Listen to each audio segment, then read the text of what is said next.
can we acknowledge that there is difference between your judgment and the reality. Hello guys, welcome to my Life Journey channel. I am very grateful to each and every one of you dropping here in my channel today. And today's share is about acknowledging that there is difference from your judgment and the reality. Again guys, this is a mindset work and I am sharing this with you day by day because this is about self-development, motivational and inspirational thoughts we are going to use to live in our life journey. In order to live our best life, we must work with ourselves. And it begins with a simple thought, and I am sharing this with you. This is about my life journey, how I really did survive the difficulties, the hardships of a life being a single parent with fibromyalgia. Yes, it's not easy, but I am here sharing it with you day by day in hope that I can also help you. With the help of God, the prayer and the meditation, I survived life, and now I am sharing this with you. A quite difficult topic because we are all human and we have our own differences and weaknesses. How can we really acknowledge that there is difference between our judgment and reality? It is a mindset work and we must use our energy of calming ourselves down so we can come up to the right decision. What is really the difference between judgment and reality? One of the biggest factors preventing the construction of a vital social network of friends, acquaintances, colleagues, and relatives is the urge to judge other people and preferably improve them at the same time. Guys, it is not a problem for everyone to be a judgmental person, but some people are prone to an unhealthy obsession to criticize in order to live a happier and simpler and more relaxed life. We should clear out our box of judgment and prejudice in this life situation. There is a difference between your judgment and the reality. Guys, first of all, it is a mindset work and we are going to write it down. It starts with an exercise from our thought, writing it down. Be concretely with your sentences.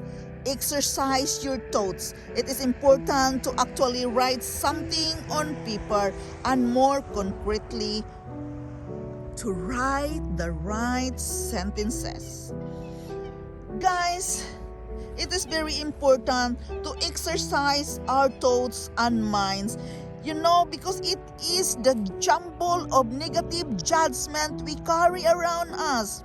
The sentence we wrote down expresses one of these judgments.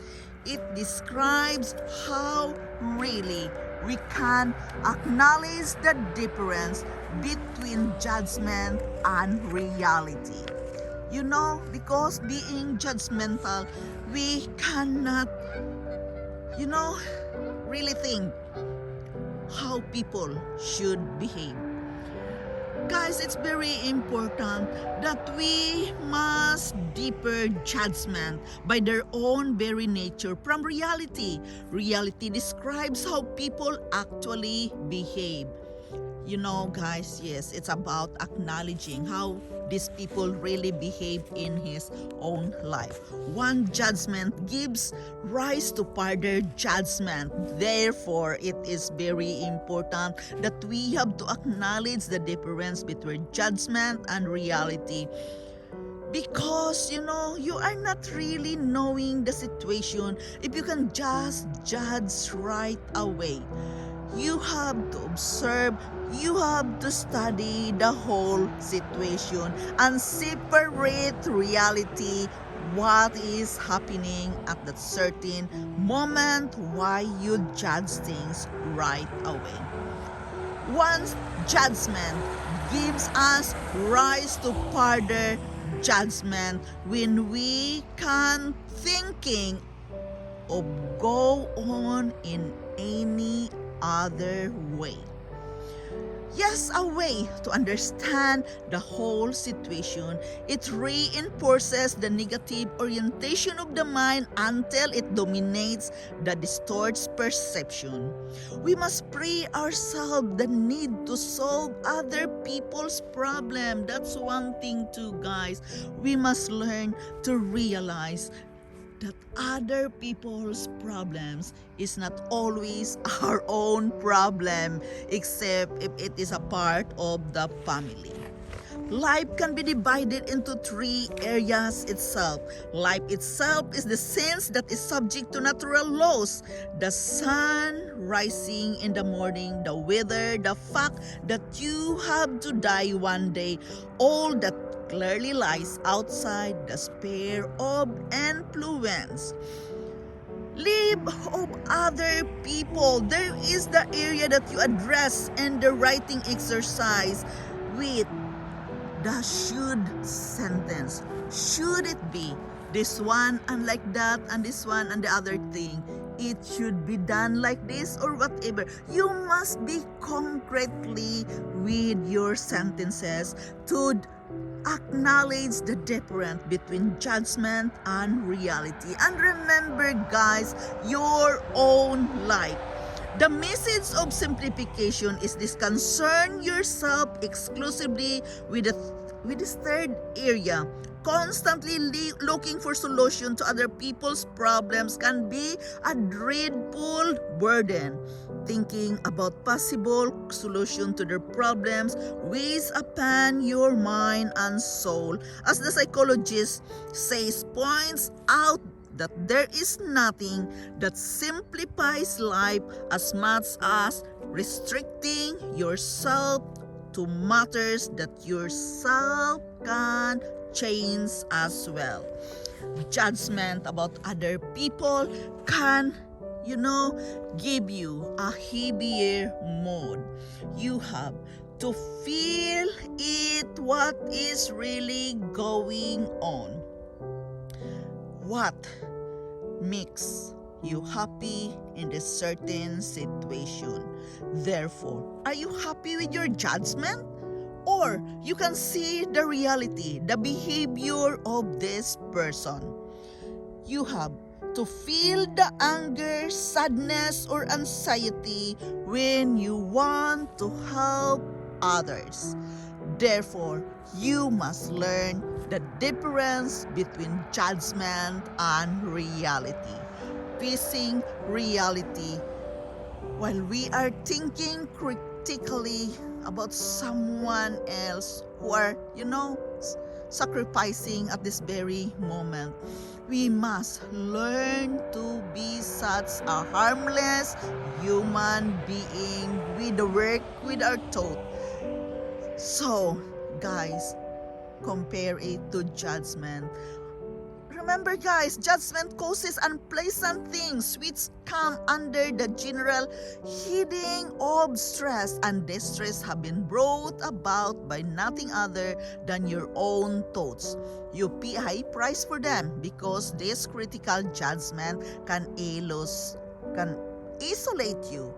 So therefore, you have to acknowledge the difference between judgment and reality by knowing, putting yourself into the right situation at this very moment, by calming yourself, by, understanding, working with your thoughts. We can acknowledge the difference of these two things. How can we acknowledge the difference between judgment and reality? The difference of it, guys. When you can work with your thoughts and Be understanding, be kind to yourself and others, and don't use your energy to other people's problems. Of course, we can be worried because if it is part of our family, we can be worried and, be angry about the whole situation.